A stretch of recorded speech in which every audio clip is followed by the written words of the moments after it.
Yesterday we talked about players surprising, but for every player doing that, there's a player really disappointing. So that's exactly what we're going to talk about in today's video. We brought you guys 2 videos yesterday. We're going to have another video tomorrow. We are grinding right now, so you want to be subscribed. Less than 50% of y'all that have been watching the videos are subbed. What are you doing? Hit that button. Let's aim for Russell Westbrook's 3-point percentage and get 9 likes on today's video, and let's get into this. Now for this video, don't cry if your favorite player's on the list. It's early on in the season. Some of these guys will turn things around. We are dealing with a very small sample size. Because of this, I don't want to have guys like Damian Lillard or Bradley Beal that have been struggling. We know they're going to be fine. I really want to talk about players that we can actually take something away from their early season struggles. We're going to start things off with Russell Westbrook. This is about the millionth time this has happened. Russell Westbrook really became a polar player following his MVP season, where he single-handedly brought the Thunder to the playoffs, averaging a triple-double following the departure of Kevin Durant. We got all excited about him teaming up with Paul George and Carmelo Anthony. That was a letdown. We got all excited about him going to Houston with James Harden. That was a letdown, but still, we had hope. There was a lot of crazy expectations for Westbrook going to the Wizards and joining Bradley Beal. Last year, he averaged 22 points, shooting 44% from the field, 31% from 3, and 65% from the free throw line, but for some reason, the hype shot back up, going to the Lakers, teaming up with LeBron James and Anthony Davis. A fit that was clearly questionable. Now, I still had a little hope if the minute sacks were right, but that was pretty stupid of me. The guy plays 36 minutes of a 48-minute game. LeBron and AD play a pretty similar amount. The Lakers didn't really need a playmaker. They had LeBron James. Westbrook doesn't bring anything defensively. In fact, his cost of acquisition made this team much worse defensively with the departure of KCP. At this point in his career, he sucks at scoring the basketball. He is 33 years old, and it's looking like he's on his way to his 5th consecutive inefficient season.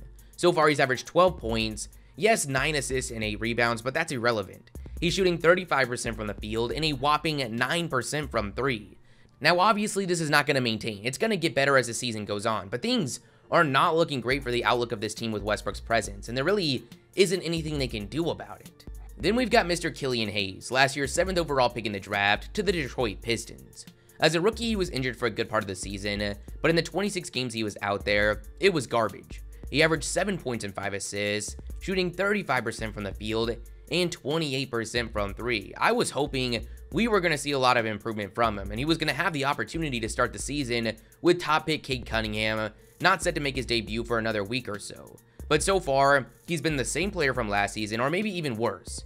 He's averaged 5 points, 2 rebounds, and 3 assists, shooting an impressively bad 23% from the field. Now sure, he could get better as the season goes on or his career goes on, but I don't think we've ever seen a player this unproductive become a great player down the line. It's time to give up on him, ever reaching the expectations set for a top 10 pick in the draft. Then we've got Michael Porter Jr. Now, I'm not worried about him. I think he's going to have a solid season, but it's disappointing to see the start he's had. This is a player that just got a massive rookie extension. He came in as the odds-on favorite to win Most Improved. It seemed like a breakout season was inevitable. But while you've got guys like JimmerRange building a really strong case, Porter Jr. so far has averaged just 11 points, shooting 38% from the field. Now, I have full confidence he's going to average an efficient 20 a night when it's all said and done, but I'm starting to lose confidence that he can take that jump to the next level of elite wings this season. Next up, we've got Kristaps Porzingis. I'm starting to get nervous for Luka Doncic. He's a generational talent, and this is what we have to deal with as his co-star. The concerns really started last season in their first-round playoff series against the Clippers. Luka had to put the whole team on his back to push that series to 7 games as Kristaps disappeared, going down to just 13 points, shooting less than 30% from 3. Those struggles have carried over to the start of this season. He's averaging 15 points and 8 rebounds, shooting 33% from the field and 23% from 3. I don't hate Kristaps as a player, but I just really hope it doesn't take long for this Mavericks team to put a strong group around Luka. Next up, we've got James Harden. Now, this is a weird scenario. Going into this season, the NBA has made it a point of focus to remove foul baiting, basically using any unnatural movements to get a foul that otherwise wouldn't have happened, something that James Harden has specialized in for a while now. He put together 6 consecutive seasons, shooting over 10 free throws a game. But it appears, and even James Harden has said this, that the NBA has made him the poster boy for this new rule set. So far, he's gotten to the free throw line 12 times in 4 games, or 3 times a game. In the 2020 season, he averaged 12 free throws a game. Now, outside of just getting to the line, it still hasn't been great. He shot 36% from the field and 32% from 3, but you would have to think Due to how much this rule set is affecting his game, it's taking a toll on him mentally. Now, James Harden is an elite talent with or without generous foul calls. He will figure it out, but I think this is something he's going to have to deal with all season. Another net I want to mention is Blake Griffin. He's had an interesting past year. It was ugly to start the season last year with the Pistons. It felt like a plan to get bought out, which eventually happened, and it really felt like the case after posting a strong playoff performance, making an impact everywhere on the court. I thought things were going in the right direction. He said on JJ Redick's podcast that his success at the end of last season was because he finally felt healthy. That didn't change going into this year, but so far, he's struggled. He's averaged 4 points and 6 rebounds, shooting 22% from the field, and is yet to make a 3 after 7 attempts. This Nets team is weird. Vegas is not budging on their odds. They're still the heavy favorites to win the NBA title, but as it looks right now, they're not going to have Kyrie this season.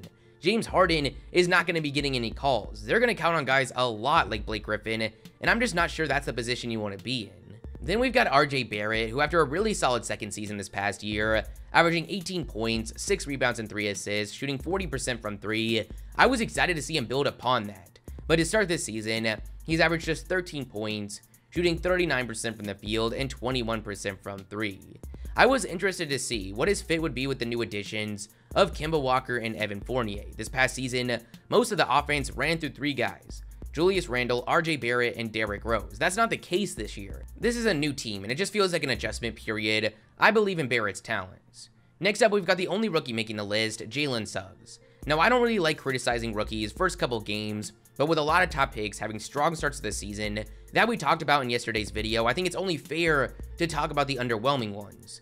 Suggs looked very good in the Summer League, but while guys like Scotty Barnes, who everyone was surprised to see go ahead of Suggs in the draft, has exceeded expectations, Suggs so far has averaged 13 points and 4 assists, shooting 29% from the field and 26% from 3. So yes, he's struggled to get the ball in the basket, but no one should be worried. Trae Young had a rough start, Anthony Edwards had a rough start, and it looks like those guys are doing just fine. But speaking of Anthony Edwards, I want to mention his teammates.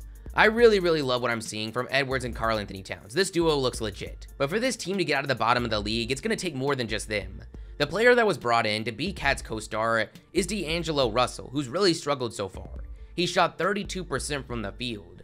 Then Malik Beasley, who had a breakout season a year ago, averaging 20 points as a 40% three-point shooter, is now coming off the bench and averaging 7 points, shooting 38% from the field and 17% from 3. There is hope in Minnesota now with Edwards and Cat. If D'Lo and Beasley can figure it out, man, could they put a special year together, at least offensively. But that's the end video, guys. You guys tell me your thoughts in the comments below. If you liked the video, smash the like button, smash the subscribe button, and I'll catch you guys next time. Peace.